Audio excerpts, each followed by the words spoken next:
and get ready to dive into the heart of local sports action. Broadcasting live from the heartland of Missouri, welcome to the SEMO Scramble on SEMO ESPN. It's now time to catch up on the latest local highlights, in-depth analysis, and interviews from the Boot Heel and beyond. Here's your host, Rusty Hendricks.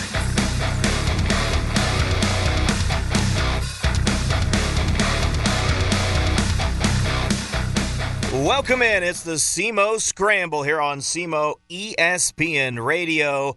That's 1220 AM, 93.5 FM, and online, SEMOESPN.com. You can check us out as well on your Alexa device. Just ask Alexa to play SEMO ESPN Radio, KGIR.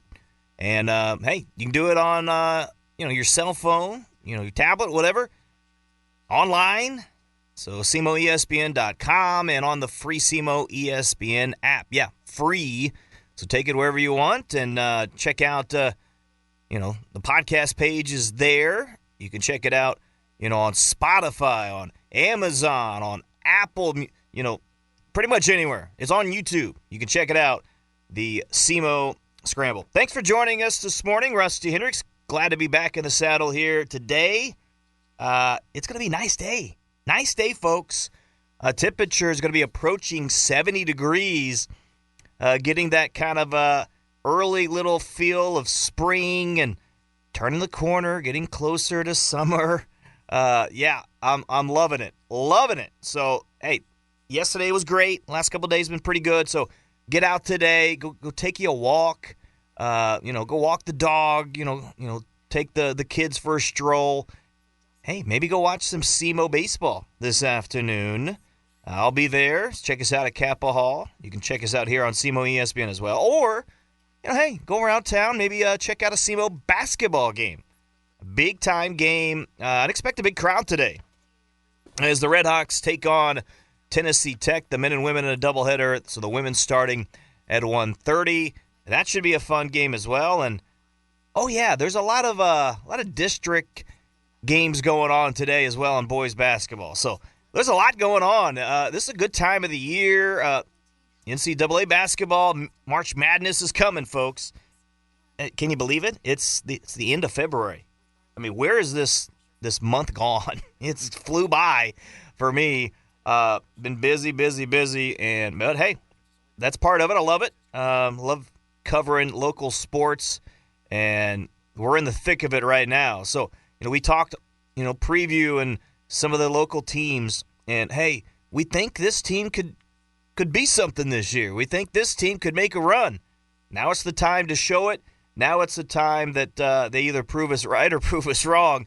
But, hey, we'll talk a little bit about that. There were some big-time girls' games last night, district action. Let's start in Scott County as a game against Delta and Bunker. Class 1, District 1, and it came down to the wire. Came down to the wire last night. Delta winning 47-46. Look, they've been up and down all year. They battled injuries. Maybe, in some areas, not quite as strong as what they have been in the years past. But they're still really good. Delta's still really good. Don't sleep on the Bobcats. And think about this, too. Delta boys play today. We'll get into that here in a little bit. But they have an opportunity to sweep in both the boys and the girls. So that's pretty impressive. That's now 7 straight district titles for Delta. Okay, 6 straight seasons of 20 or more wins. Of course, they went to state in both 22 and 24. Picked up second place finish, runner-up in 22. Picked up that third place finish in 2024. They were there in 2008 as well for a runner-up finish. Look, it's not going to be easy for Delta because they're going to have to play Chadwick, who is awesome. Awesome is Chadwick on March the 2nd at 6 p.m. So that's not going to be easy. But they got a shot. They have the ability. So Monday night, look for that, Delta and Chadwick. But how did we get there? Well, it was a physical first quarter. Bunker really kind of led in the paint, dominated there. They had the early lead, 13-7. But Lily McDonald, the freshman for Delta, kind of got them going a little bit. The three-pointer sparked a little bit of a rally, some turnovers against Bunker. Delta took advantage, and hey, they led though by 10 at halftime was Bunker. Delta, down for most of the game. But again, their defense caused problems. Transition game helped out, and then hitting some big shots. But the magic moment, with less than 30 seconds left in the game, okay, Delta, again, was down most of the game. They had a little run where they cut it to a 7-point game, 36-32. Reese Ansel, again, she was injured earlier this year. She came up with a big and one big bucket in the final of the third quarter. It was a 36-35 game heading into the fourth. But it was with less than 30 seconds left. Lily McDonald laid in a floater for Delta to give them the first lead of the night, 45-43. And then a couple of free throws late ended up sealing the victory. Delta winning it by 1, 47-46. So a big bucket for the youngster. Again, Delta gets it done. Pretty impressive for the Delta Lady Bobcats. They just keep winning. Keep on doing it. Again, it's impressive what they have been able to do this year. You look at the state rankings, the latest one for the girls, Delta comes in as third, Chadwick fourth. And again, those two teams going to be facing off here on Monday. That's going to be a big-time contest there in Class 1. In Class 2, we have Chaffee and Portageville winners.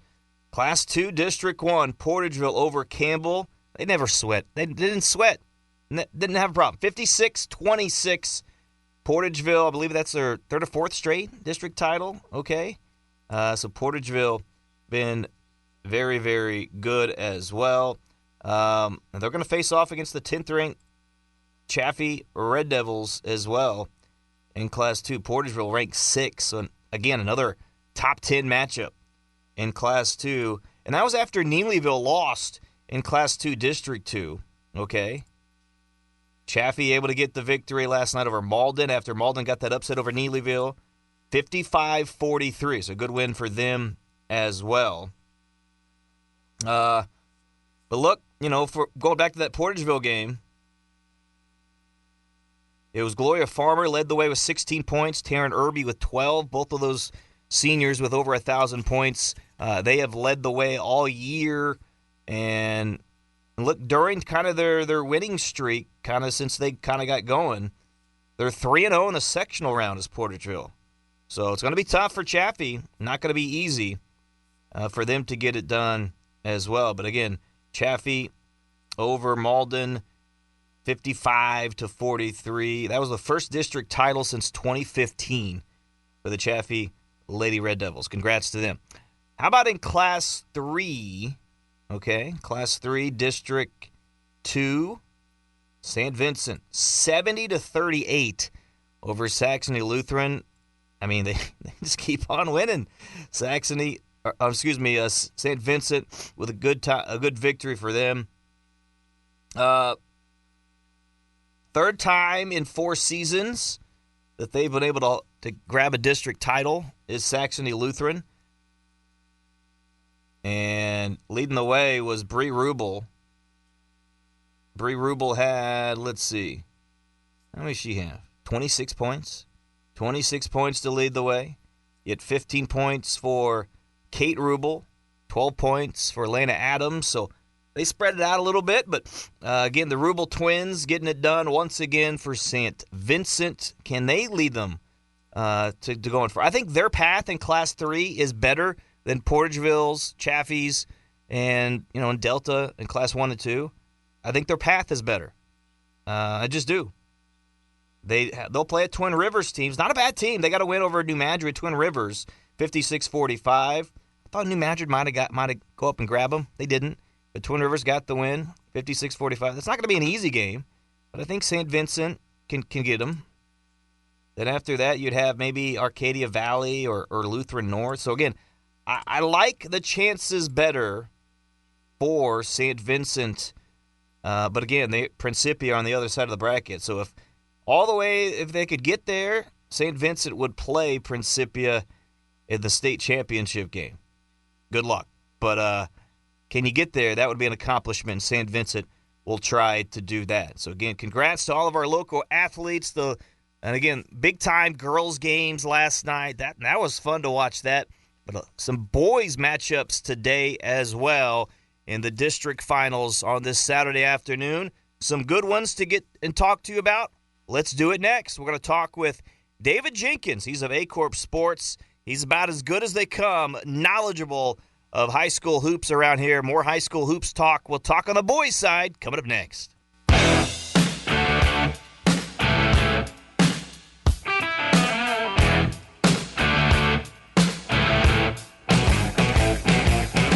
SEMO Scramble here on SEMO ESPN Radio, 1220 AM, 93.5 FM, and online, SEMOESPN.com. And in my opinion, one of the best in the business in our area when we're talking about high school sports, David Jenkins of Aycorp Sports joins us now to chat it over. David, how are we doing? I'm doing great. How about yourself? Doing well. I just had this thought earlier. Okay, this is going to be totally off topic, so forgive me. Are you a Jordan guy or a LeBron guy? I'm a Jordan guy. Okay, thank you. That's the right answer. But so just the other night, me and you probably don't have a lot of free time. I just happened the other night, didn't have a ball game to cover, at home, eating some supper, turned on the television, and hey, there's a little Last Dance come on. And of course, the documentary that came out during kind of COVID, covering those Bulls teams and Michael Jordan. And I was just watching that for a little bit and, just kind of going through it. And Jordan was talking about some of his mindset and different things. And I'm just like, I'm getting pumped up. I'm like getting excited. I'm like, all right, trying to text my buddies here, David. I'm like, is there a rec league game going on I can go, suit up and play for? Like, I'm ready to go, I just hearing some of those things from him. And I was kind of texting with some of the a local coach saying, man, if I'm you, I'm just going to play like, an episode of The Last Dance before a big time game and just get them pumped up, ready to go because it's working on me. But I don't know. I guess like during this time of the year, you probably don't need to do that. I think these guys are ready to go, right? Yeah, but that little extra motivation never hurts. But yeah, that's a great documentary, by the way. But yeah, this time of year, if you need help getting fired up for some of these games, chances are you're probably going to be on the wrong end of it because it doesn't take much to get fired up for this. Yeah. Again, I just thought it was funny. I'm just watching that. I'm like, I'm ready to go right now. All right. I'm ready to go to talk a little high school hoops with you. Let's touch on some girls action real quick. There were some big games last night. Winners of last night. We had Delta, we had Chaffee, Portageville, Twin Rivers, St. Vincent. Your reaction to last night to those games? There were some pretty good games. There were some games that I won't call it blowouts, but games that were handled pretty easily by some of the teams. But your reaction to last night? Any surprises or anything like that, or anything that stood out? That Delta game stood out. I don't know if you're going to find a better girls game than that. They trailed for most of that game and were able to take the lead there in the last 30 seconds and pull that out. That was a great win for them, and now they get to face Chadwick, who they kind of know pretty well. They played them the last. That's be the fourth year in a row. I think they played them in the playoffs, defending state champs. So that ought to be a fun one. Coach Hebe always has his teams ready to go at district time, so in playoffs. So that ought to be a fun, Class 1 ought to be a lot of fun. And I really like the Portageville girls. They were in Class 3 last year and made the Final Four, and now they're down in Class 2. And I really like them. They've got a couple of good players in Farmer and Irby that are really good seniors, and I just really like them. I think they've got a good chance to make a run here. I guess that would be my next question. Maybe that's the team, but out of some of those teams I mentioned in our local area, do you have a team do you look at and say, okay, they have the best chance to make it to the state Final Four? Yeah, I think Portageville, they've got a tough game with Chaffee. Chaffee's, you can't look past them. And then they're always, never know what you're going to get when you get to the quarterfinals. But them, playing in the Final Four last year, I think they've got that experience. And, I think I like them. And of course, St. Vincent with the Rubel twins, I like them. I think they can make a run in Class 3. So, I think that both of those teams have a good chance. And, of course, Delta, too, if they can get past Chadwick. I mean, there's nothing to say that they can't, make a run to a state title. I agree. I think all of them have a shot. I think St. Vincent and Portageville probably have the best shot. If they could get it, Portageville can beat Chaffee. They would get probably Bismarck in the quarterfinals. That's not going to be easy, but they don't have to worry about, a Greenwood. They don't have to worry about a Tipton. Some of those other Tipton, I think they're probably the favorite to win, but they're on the other side of the bracket. So, hey, if you can find a way to get there, that's an accomplishment in itself. And then, St. Vincent, I think, has a really good shot. What they're able to do in Class 3. They'll play Twin Rivers, but you saw what they did last year. I think they have a good shot to get back there again this year as well. But, all right, let's switch to the boys. So there's some good games here today. And if you were a fan and just like a general observer, David, I really don't know how you would pick, like, all right, I'm going to go to this game. No, wait a minute, I'm going to go to this. No, I really don't know. I really don't know how you would pick what game to watch, what game to go to, because there's some good ones. All right, go ahead. There are, and if you can drive, I'm like, you can go from Bloomfield to Richland, and there's possible ways you can hit 3 or 4 games today the way they're staggered. Yeah, that's true, in different times as well. We'll start in Class 1. Risco and Cooter have been battling all year. They've split games. It looks like, I guess, Risco is pretty much full strength now. Okay, they battled some injuries. Then Delta and Leopold on the other side of Class 1. But do you have a feel in those games between Risco and Cooter there? Yeah, I think both Risco and Cooter, I think, are at full strength now. I think they both times that when Risco beat Cooter wasn't at full strength, and then Risco wasn't at full strength. So it'll be interesting to see how they match up. I think Cooter's got a little too much offense there. I think they may pull that one out. And then Delta, and Leopold, I think that's going to be a battle. Leopold's improved a lot since Christmas, and Delta got them by about 15 a couple of times before the new year. But then after the new year, I think that Leopold's gotten a little bit better. So I think that'll be a battle. I still like Delta in that one, but I think it'll be a tough game. Yeah, it won't be easy. I agree. I like Delta there. In my opinion, I think Risco's a better team overall. But, if Cooter, man, if they can shoot it, they're tough to beat if they get going. And obviously they've shown, what they can do again this year against Risco. So I picked Cooter to win, but I don't feel like confident about it. That's kind of a toss-up right there. Yeah, if they're a little bit cold, then Risco can run away with that one. Yeah. All right, how about in Class 2? You have Hayti and South. This was another good one. Hayti and South. You want to watch some high-level athletes? Go watch that game. Hayti and South Pim, and then Van Buren and East Carter. I like Van Buren a lot, but East Carter's been playing really well at the end of the year. I think it's possible they could give them a scare here, but I really don't have a good feeling with Hayti and South Pim either. I think that could go either way. Yeah, that's kind of a toss-up. Hayti is finally healthy, which they've been fighting some of that all year long as well. But I kind of like Hayti there. I think they can, they've got a little more height. I think that'll, they're both athletic as can be. They're both going to get up and down the floor. It's liable to be a track meet. But I think Hayti is a little bit deeper, and I think they shoot it a little bit better. I think they can win that one. And then I'm like you, I really like Van Buren. They had a tough game with Alton the other night, but East Carter's playing really well. But I think Van Buren is they just look like it's their year to kind of make a run here, and so I really like them. I agree with you. And then some other good Class 2 games, Puxico and Charleston. It was Charleston that got the victory the other night over Bernie. Bernie was up in that game. Charleston came back with a huge fourth quarter, got the win. We talked about that matchup last year between Puxico and Charleston. A lot of people kind of overlooking Charleston this year. They've had an up and down year, but they're playing as good as anybody over the last couple weeks here, David. And this one could go down to the wire too. Look, Puxico is my team. I think they're gonna win. I think they should be able to win. Also, I like it because it's at Bloomfield. We've talked. I know you talked about it before. They play well there, and ultimately, look, when it comes down to this time of the year, who are your dudes? Who are your guys? And there's not a better dude than Landon Burchard. Yeah, that's kind of the X factor here, I think. But I think if you're Charleston, I mean, they've won 10 straight. They're playing as well as they have all year. You've got to go in and you've got to get off to a good start. Last year they played in this game and Puxco just right out of the gates just kind of ran them out of the gym. And if you're Charleston, you can't do that. You can't. You've got to start strong, play with a lot of energy early.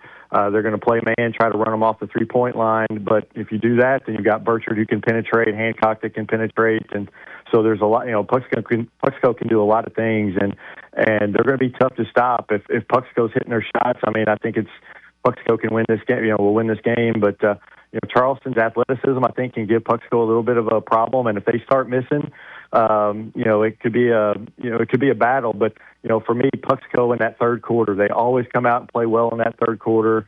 And, I just like Puxco here. I agree with you.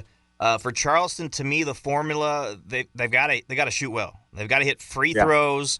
And I think maybe they're going to have to really own the boards. And that's not going to be easy with Bogus in there. But I think for Charleston, those second chance, putbacks, things like that can really help them. But again, good luck. Puxico is a different animal. St. Vincent and Valley, I think St. Vincent should win this one. But Valley's not a bad team either.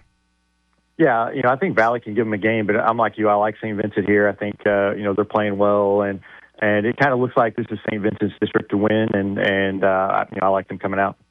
All right, so that is Class 2. Let's move on to Class 3. So I'll admit I was wrong. I said last week that I thought, I was high on Twin Rivers. I thought, okay, I think Twin Rivers, even as a 4 seed, I think they can maybe get something done. That didn't happen. It's going to be New Madrid and Caruthersville in the title game for districts.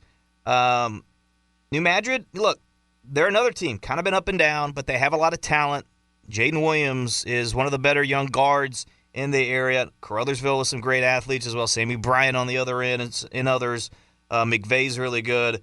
Do you have a feel here between New Madrid and Caruthersville? A coin flip. These two teams, they played about 3 weeks ago, and New Madrid beat them by 1, and both of them are playing about as well as they played all year. New Madrid's quickness just kind of took Twin Rivers out of what they wanted to do and made them work. And I think that New Madrid defensively might have the advantage here because I think they're playing a little bit better defensively than Caruthersville.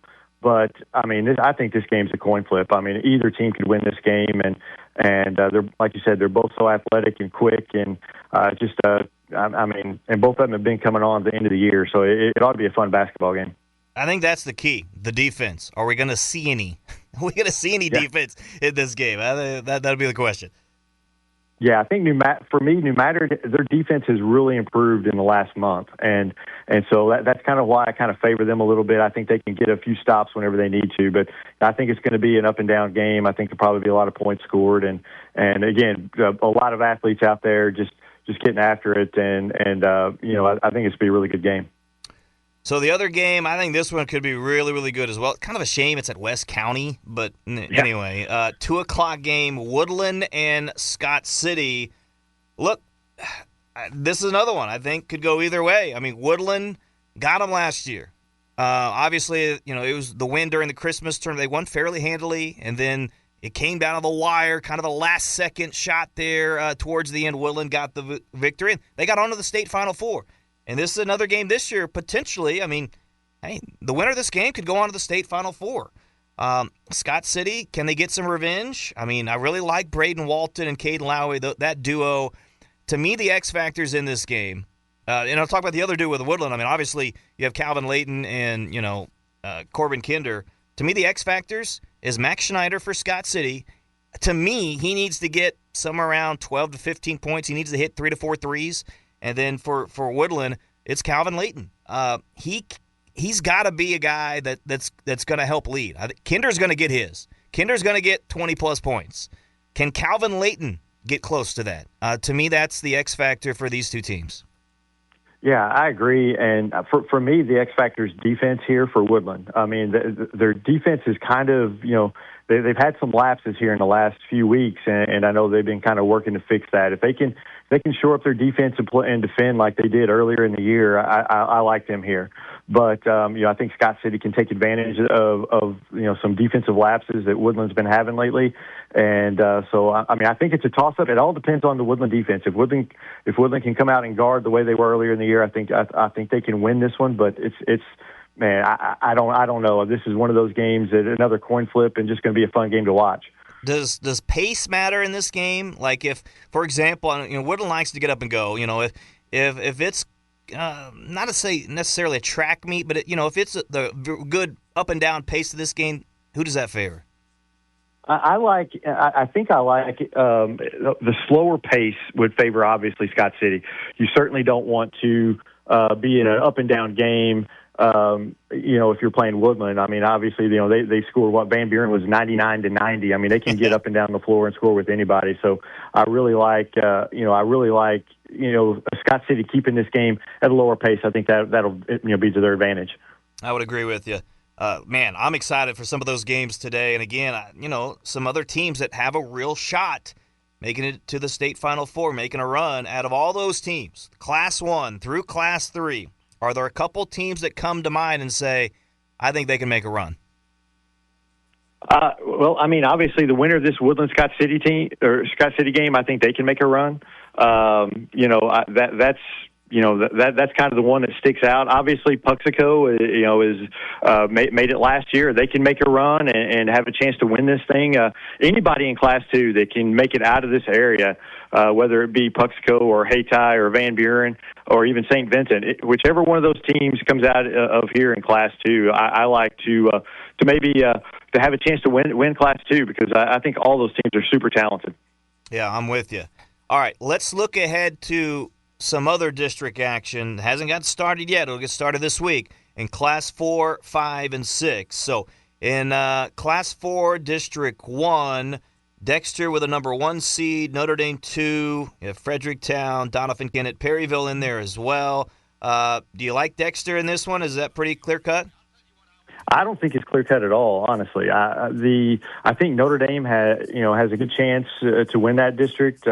I think Dexter's probably my pick just because, they beat Notre Dame last week, but it's tough to beat a team twice in that short of time frame. And it kind of reminds me a little bit of last year when Notre Dame beat Dexter and then Dexter flipped around and beat them in districts.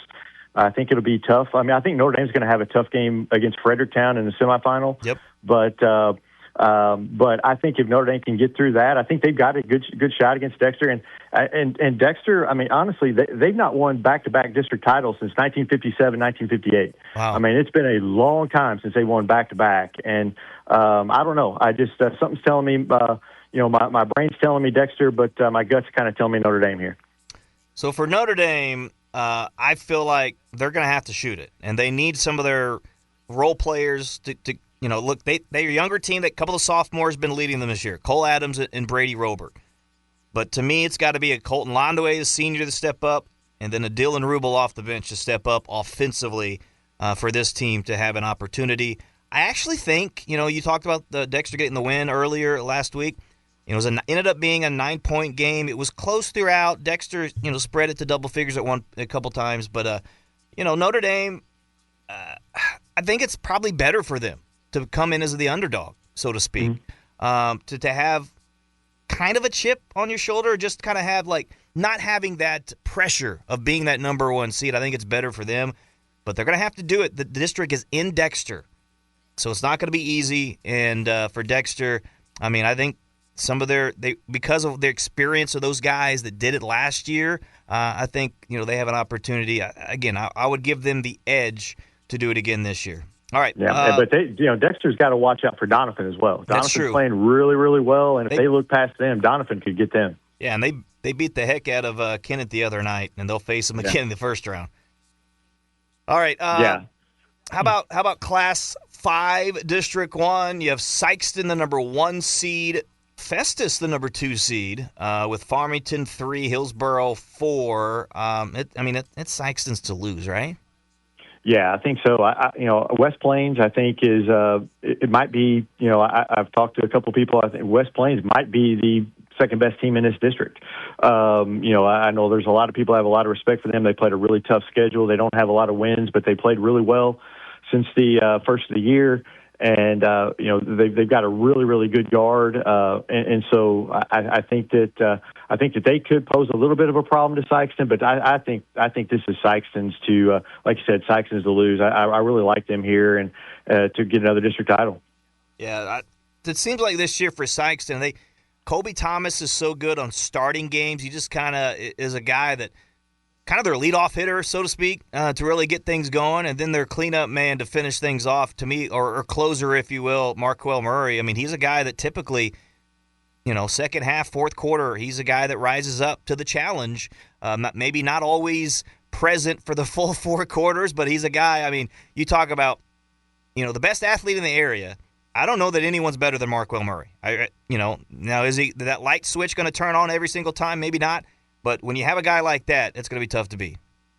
Yeah, I agree. And they shoot the ball so well. A lot of teams like Dexter tried to zone them up, and it may work for a while, but you're not going to keep them down for an entire game where they're not going to make some outside shots. So it's just, kind of pick your poison. You play them man-to-man. They're so good against the man-to-man.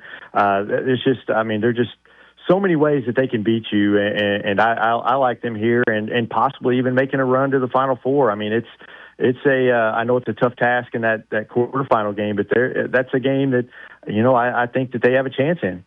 Yeah, I'm with you. Would love to see Sykeston get out of districts and make another run.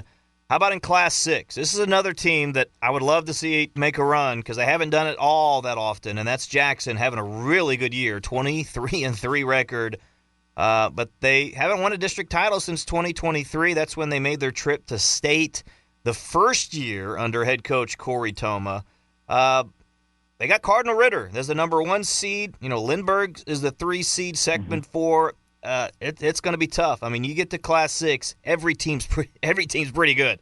So that's another tough district. I don't think Cardinal Ritter is as good as they were last year, but they are really good. They're one of those teams that they play a really tough schedule. They play out of state. They play some big time schools. They travel around. But they're impressive. So that's going to be really hard. But I do give Jackson a chance here in this district. I do as well. Lindbergh's going to be really tough in that semifinal. Lindbergh's got a lot of height. They're a pretty good team. I still think Jackson can get through them, and then of course you get your matchup with Cardinal Ritter, and I kind of think Jackson can beat Cardinal Ritter. I know that Cardinal Ritter's played one really, really tough schedule like you said, and everything. But I'm like you. I don't think they're as good as they were last year. They're beatable. I'm like, you've got to play well. You can't go up there and have take a B game up there. You got to have your A game. But I think Jackson has a good chance as any to knock them off. And I really liked the way they played against Webster Groves the other night. Even though they lost that game, I thought they gave them all they wanted, and that kind of gave me the opinion, hey, they can beat Cardinal Ritter if they play them. Yeah. So it's going to be interesting. You look at the class, again, 4 through 6 teams, like we talked about it with the smaller schools. If there's a team or two that can get out of districts locally, any of those teams you feel like can make a run? In Class 4, possibly, if Dexter gets out, I think they could possibly beat, probably get a Potosi in a sectional game. They can maybe get to the Final Four. I don't know if they can win it, but because Vashon's there. But they can get to the Final Four. Class 5, Sykeston, if they can, obviously that quarterfinal game is going to be extremely tough. Whether they have Webster Groves or Vianney or even Westminster, one of those 3 teams, that's going to be a really, really tough game. But if they can get past that game, they've got a shot to win it. And then of course Jackson. Everybody in Class 6 super tough. But but if you win that, if you get out of your districts, you've got a shot. So, but I think out of those 3, probably Sykeston is the one team that I like the most to make a run. But man, that quarterfinal game is going to be brutal. Yeah, I haven't looked ahead far enough. If they would play Webster Groves, where would that game be at? Do you know? It's going to be at Park Hills, Park Hills High School. Okay. Yeah. And probably favor Webster Groves there. Last year, of course, that game was at Sykeston, but Yeah, Right. man, I would love to get a rematch. Love to get a rematch. Oh, man. Aycorp today, do you know, I know you guys are going to be there in Bloomfield, I think in the Risco Cooter game as well. Are you going to be Yep. covering any of those games or any other games I'm missing? Nope. I think that's what they're covering today. And it's be a big day for a lot of teams today. But like you said, they're spread out all over the place. If you just throw a dart, you can hit a good game today. Absolutely. I'm assuming you're gonna have your podcast gearing up and ready to go. It's gonna release Monday morning, correct? Yes, absolutely. Yep. We'll record it tomorrow morning after all these games, and hopefully, we'll have a lot to talk about for sure. All right, the SEMO Sports Zone. Check that out wherever you find your podcast. They do a great job, Andrew and Dave, with that podcast, the SEMO Sports Zone. David, man, I really appreciate it. Good stuff today. Anytime. All right, that is David Jenkins of Aycorp Sports. Appreciate him for touching base with us, and again, is about as knowledgeable as they come in the area when it comes to high school sports. We're going to take a break. When we come back, talk a little Red Hawks. When we return, SEMO Basketball, SEMO Baseball. We'll talk about it coming up next on the SEMO Scramble.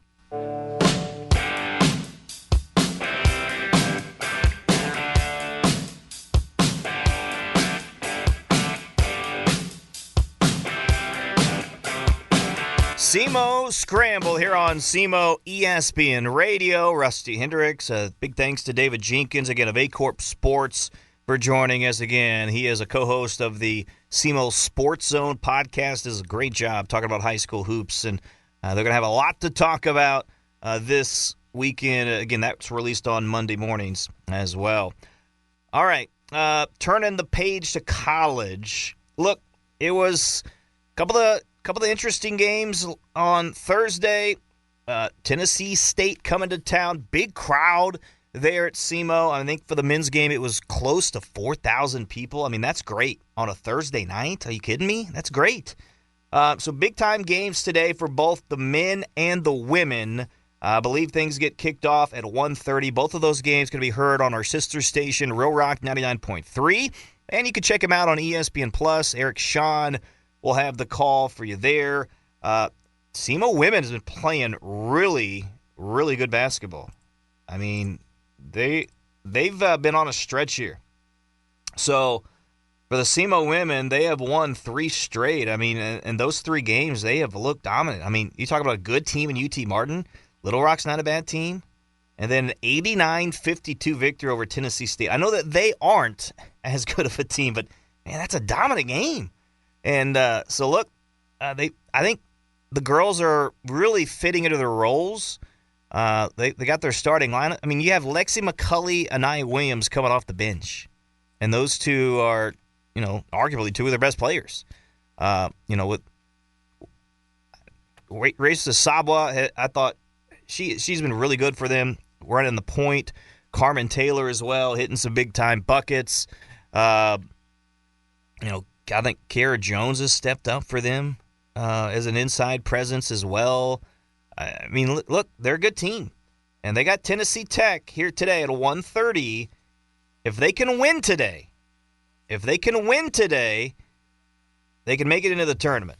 Now, if they lose, they'll have to hope that SIUE loses. That's the only way they can make it in. So if SEMO doesn't win, it's up to SIUE because they are ahead of them as far as the standings. And SIUE today taking on Eastern Illinois. And Eastern Illinois, not a bad team. So it's not going to be a cut and dry thing here. Even if SEMO, doesn't get the win, still an opportunity for them to get into the tournament. But Eastern Illinois, I said they're not a bad team. They're not a great team either. Okay, they've only got 3 wins in conference. SEMO did lose to them earlier this year, but what did they do against SIUE? Let me check that. They lost in double overtime. Earlier this year against SIUE. So that could go either way. It could go either way. It's a senior day. It's in Edwardsville, Illinois. So I don't know. But look, SEMO, take care of business today, and you'll be fine. And I would love to see SEMO make it back to the tournament, the SEMO women. I think Briley Palmer's done a good job with the team this year. Can they get back? Can they get back to the tournament? We'll find out. But, again, opportunity for them. And for the men, boy, that was a tough loss, wasn't it? Tough loss against Tennessee State. There was over, I think, 40 free throws shot at Tennessee State, like 70 in the game. I mean, ugly game. Ugly game. They lose by, 9? Just a tough ball game. I know Coach Korn after the game was frustrated with all the fouls and the issues there, not letting the guys kind of play. But, it was rebounding and turnovers. I mean, rebounding and turnovers helps decide your games. And that was, to me, again, the issue for SEMO. But for whatever reason, if I had a couple of concerns this year, yes, though, that's controllable things, in my opinion. The rebounds and the turnovers. In particular, the rebounds you got to, to me, SEMO's got to do better at, collectively. But the two things that concern me, not only today, but going forward, for SEMO to have the ultimate success and have to find a way to get to the OVC tournament championship and find a way to win it. Number one, free throws. They have struggled this year for the free throw line. And if they get to the free throw line, you got to knock them down. You got to find a way. A lot of these games are separated by 3, 4, 5 points. That could be the difference. That could be you shoot 20 free throws, okay, and you miss 5 or 6. Well, guess what? That's the difference in the ball game. Got to find a way to be better there. But also number two, just inexplicably sometimes the lows on offense. I mean, how many times this year have we seen the SEMO men go through, a 3-minute, a 4-minute, a 6-minute stretch, or they can't put the ball in the hoop? Just all of a sudden, nobody can get it in. So the lows on offense. So to me, when those shots aren't falling, how do you find a way to score? Maybe it is getting to the free throw line. That's what Tennessee State did. That's what they did on Thursday. That is their formula. Hey, maybe shots aren't falling. Go draw contact to get to the line. Okay, SEMO's not a great free throw shooting team. Is that their formula? What is theirs? Maybe it's finding a way to get more paint touches. I don't know. Maybe it is to be more aggressive dribble drive. Maybe it's transition game. Got to pick that up. I don't know. But finding a way to be better, some of those offensive lows. But to me, SEMO, look, it's got to start with the defense. Got to start on the boards with rebounding. That's got to be the thing for SEMO to have success and for them to have sustained success going in the OVC tournament. Now, I don't think it's a bad thing. If SEMO wins today, they have a chance for number 2 seed with the win and a Tennessee State loss. They'll play UT Martin. I think Martin's favored. So it's definitely possible, but not a given. But if you win today, you at least get a number 3 seed, at least. Now, the top 2 seeds get the first-round byes. That's important. That's big. But at least a 3 seed if you win. If you lose today, it's possible you can get a 4 seed. So you can go all the way from a 2, 3, or 4. That's the possibilities after today, and then we'll have to figure out, okay, what does the OVC tournament look like? But I don't think it's a bad thing that SEMO could be an underdog. It's so hard to win both the regular season and the tournament championship. It's so hard, and ultimately, that's what you want to do, right? I mean, if you had to pick, give me the tournament championship. I want to go to the NCAA tournament. I want to go to March Madness. So for SEMO, that's the goal. And can you find a way to get there? They have an opportunity. They have the ability. I think they're good enough to. But, you look at Tennessee State. You look at Morehead State. You look at, UT Martin. All those teams jumbled together. I think any of those teams could win it all. We'll see. We will see. But SEMO, I think, has as good a chance as any. And they'll take on Tennessee Tech today. Tennessee Tech 8-11 in the OVC, 13-17 overall. Tech leads the all-time series 40-24.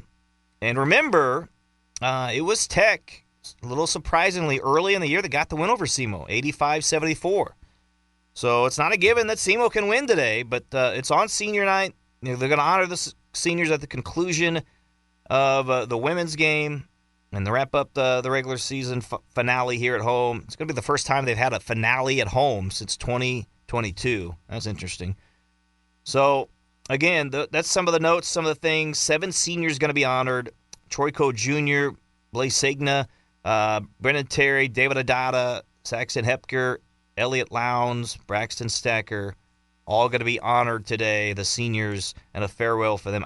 I hope, crowd, it's a beautiful day, folks. No reason not to get out and about. Go support the Red Hawks. Go support the Red Hawks today. They deserve it. And, again, hoping that they can come up with a big crowd. So, Tech, fighting for a spot for the final 2 spots left in the OVC tournament. It's either going to go to them, Eastern Illinois, or Little Rock. So 2 of those 3, rather, are going to get in. One of those is not. They are second in the OVC in free throw percentage. They can shoot free throws. But they're not a team that scores a ton. Okay? Mackay Cameron, their top leader in scoring at 11 points per game. But they're playing well. They've won 6 of their last 9. But they did see their 3-game winning streak end on Thursday. So which of these teams can get back on the winning track? We'll see if the Red Hawks basketball team can do it here today at home.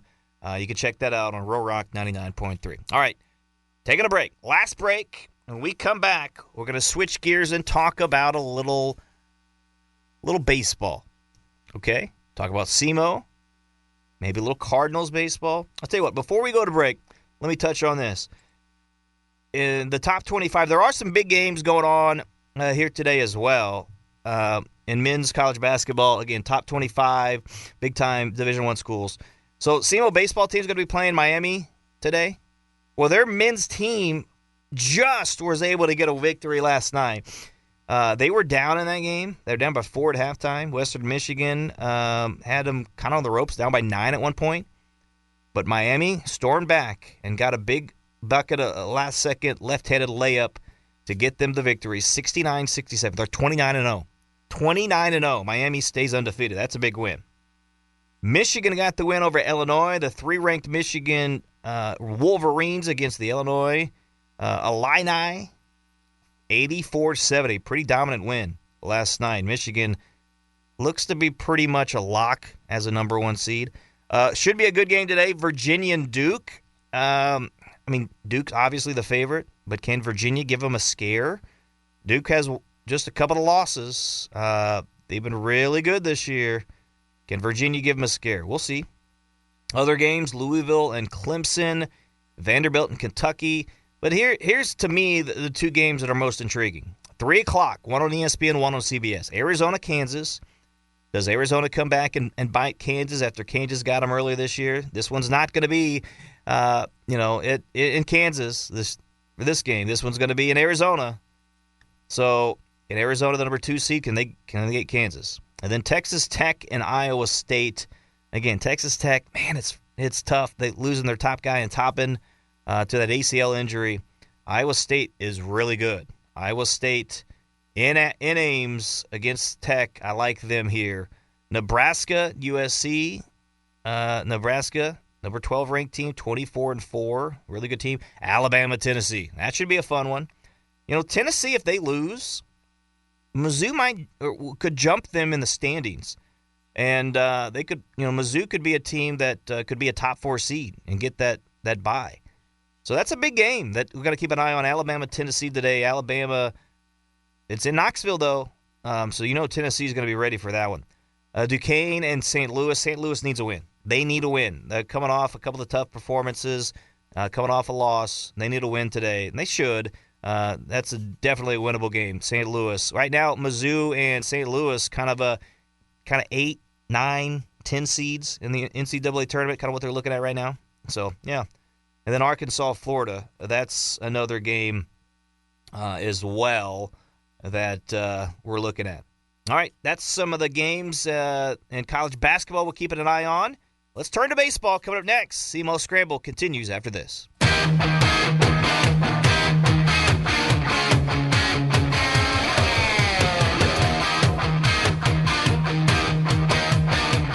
Wrapping things up here in the SEMO Scramble, the SEMO baseball team hosting 4-game series this weekend against Miami, Ohio.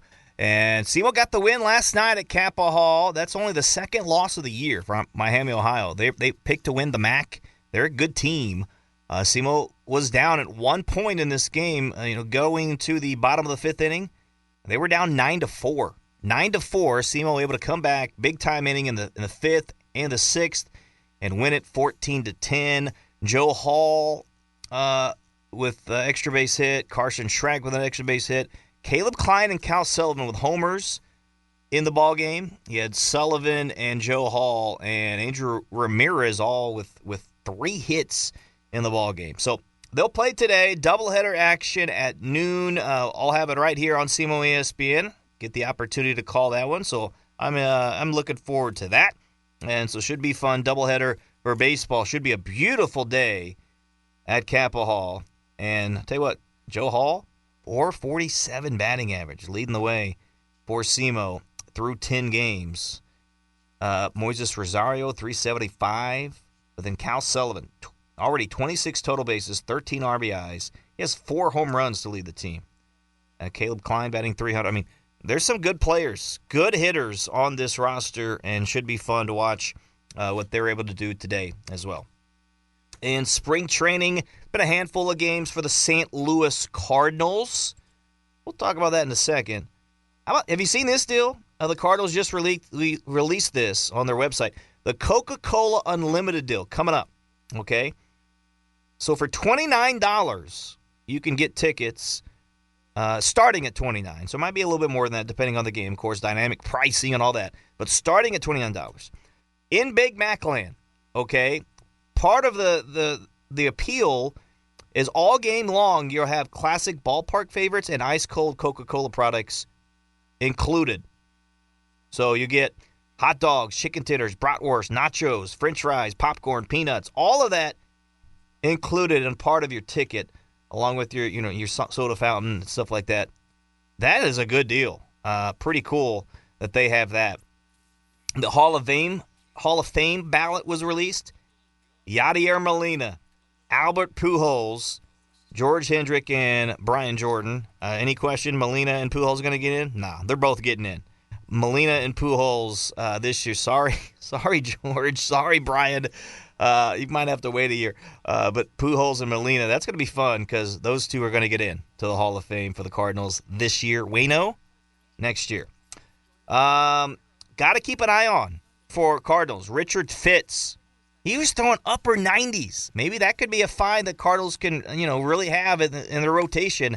He was looking good for them as well. Some other storylines we won't get to, but we'll talk about next week. Last thing before we close, the St. Louis Blues trade deadline coming up next week. We'll talk with Alex Ferrario next week to break it all down. Could some guys be traded?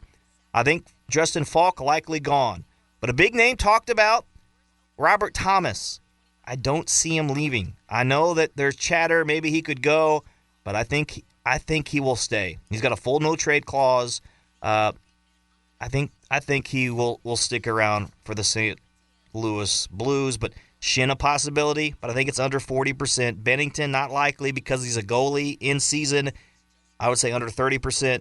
Kyrou, maybe 50-50, maybe.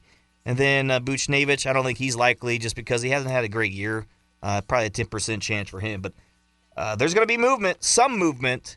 What movement will it be? Interesting to see the St. Louis Blues coming up. All right, that's been the SEMO Scramble. Have a good weekend, everybody. We'll talk to you later. Take care. SEMO Scramble on SEMO ESPN. You've been listening to the SEMO Scramble on SEMO ESPN. Tune in every Saturday morning from 9 to 10 for a dash of hometown pride and the latest news, scores, and stories that matter most to local sports enthusiasts from the Boot Heel and beyond. Right here on SEMO ESPN 1220 AM, 93.5 FM, the SEMO ESPN app, and SEMOESPN.com.